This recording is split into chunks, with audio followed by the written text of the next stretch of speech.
Hello, thanks for tuning in. Welcome to this demonstration and test of a vintage manual conical burr coffee grinder. In this case, a 1930s Zassenhaus 141 record. In this period, if you look at a Zassenhaus model number, the last digit very often denotes a different colour or a different wood. So the model is basically the 140. The 141 is this ivory and red colour.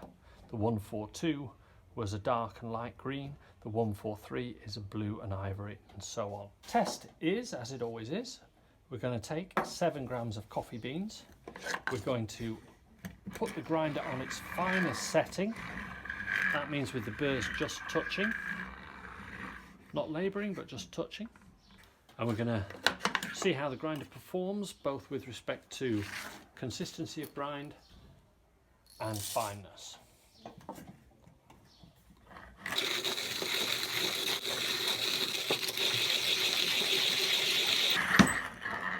So there we go, 16 turns of the handle. Zassenhaus grinders of this period often perform very well. Let's have a look at the grind.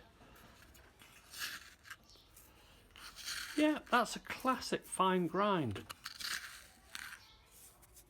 Almost compacting, not quite. So there we have it. 1930s Zassenhaus 141 record. Thanks for watching. Feel free to have a look at the links in the description or at the end of the video, and happy grinding.